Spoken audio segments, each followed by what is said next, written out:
नमस्कार।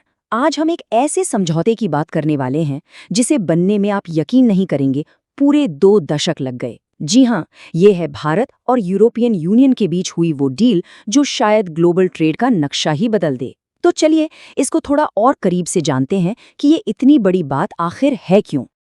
जरा इन शब्दों पर गौर कीजिए, मदर ऑफ ऑल डील्स। ये शब्द दोनों तरफ के लीडर्स ने इस्तेमाल किए हैं।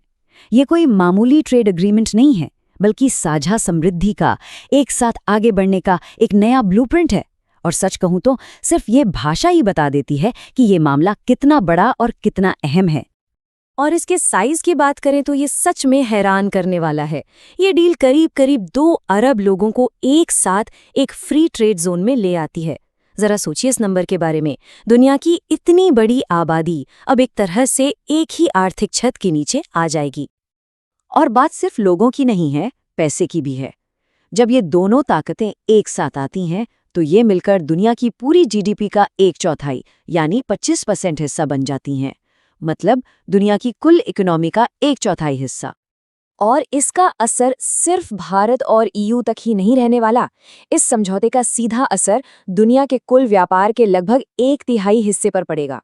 सोचकर देखिए, इसका मतलब ये है कि हमारे इस्तेमाल की लगभग हर चीज पर, फोन से लेकर गाड़ियों तक, इसका असर दिख सकता है। तो चलिए अब इस समझौते को थोड़ा खोल कर देखते हैं। आखिर इसके अंदर है क्या, किसे क्या मिल रहा है और क्या दिया जा रहा है। देखिए, ये एक तरह से दोनों के लिए एक विन विन सिचुएशन है। भारत को क्या फायदा, हमारे टेक्सटाइल, जेम्स एंड ज्वेलरी और लेदर के सामान को यूरोप के बाजार में 0 ड्यूटी एक्सेस मिलेगा, मतलब कोई एक्स्ट्रा टैक्स नहीं। और हमारी फार्मा और आईटी कंपनियों के लिए तो दरवाजे ही खुल जाएंगे। वहीं ईयू को क्या मिला, उन्हें अपनी गाड़ियों, मशीनरी और केमिकल्स के लिए भारत का इतना बड़ा बाजार मिल गया। चलिए एक उदाहरण से समझते हैं कि ये बदलाव कितना बड़ा है। यूरोपियन स्पिरिट्स यानी शराब, इस पर पहले 150% का टैक्स लगता था। 150%। और अब सीधा 40% पर आ जाएगा। ये जमीन आसमान का फर्क है और दिखाता है कि बदलाव कितने बड़े लेवल पे हो रहा है। और ये कहानी सिर्फ शराब की नहीं है। यूरोपियन मशीनरी पर जो 44% तक टैक्स था, वो खत्म। केमिकल्स पर 22% तक का टैक्स, वो भी खत्म। यहाँ तक कि फ्रूट जूस और प्रोसेस्ड फूड्स पर तो सारे टैरिफ्स ही हटा दिए गए हैं। मतलब भारतीय बाजार में अब ये चीजें और आसानी से मिलेंगी।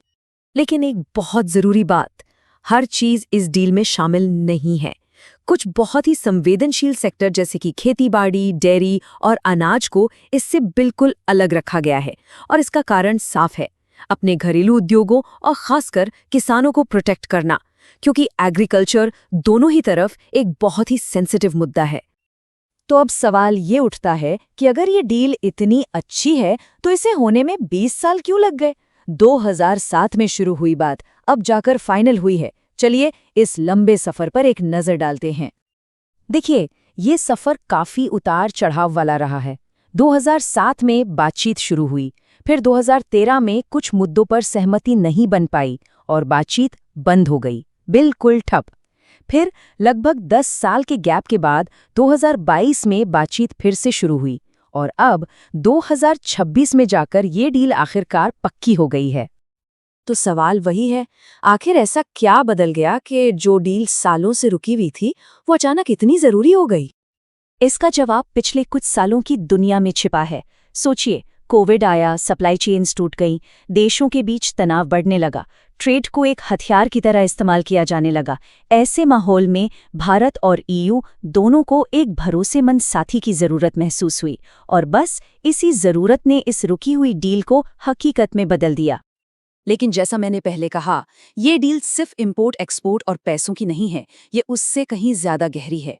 ये एक स्ट्रेटेजिक पार्टनरशिप की शुरुआत है, एक ऐसा गठबंधन जिसका असर ग्लोबल पॉलिटिक्स पर पड़ेगा। और इसके लिए एक बहुत पावरफुल शब्द इस्तेमाल किया गया है, जियोपॉलिटिकल स्टेबलाइजर। मतलब एक ऐसी पार्टनरशिप जो इस अनिश्चित दुनिया में थोड़ी स्थिरता, थोड़ी शांति लाने का काम करेगी। इस स्ट्रेटेजिक पार्टनरशिप में ट्रेड के अलावा एक नया सिक्योरिटी और डिफेंस समझौता भी है। इसमें समुद्री सुरक्षा, आतंकवाद से लड़ाई, साइबर सिक्योरिटी, ये सब शामिल हैं। दोनों का मकसद एक ही है, एक रूल्स बेस्ड इंटरनेशनल ऑर्डर को बचाना।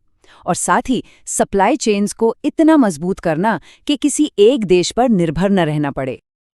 तो अब आगे क्या? इसका मार्केट्स और इंडस्ट्रीज पर क्या असर हो रहा है? चलिए देखते हैं।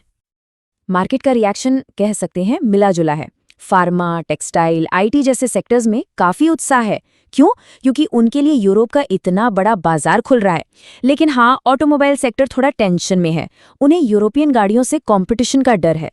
तो कुल मिलाकर मार्केट इसे एक लॉन्ग टर्म पॉजिटिव के तौर पर देख रहा है, कोई जादू की छड़ी नहीं समझ रहा।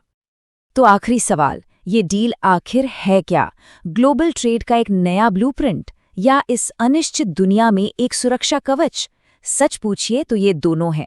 ये न सिर्फ बिजनेस के नए दरवाजे खोल रहा है, बल्कि इस अस्थिर दुनिया को एक साफ संदेश भी दे रहा है कि आगे बढ़ने का रास्ता टकराव में नहीं, बल्कि सहयोग में है।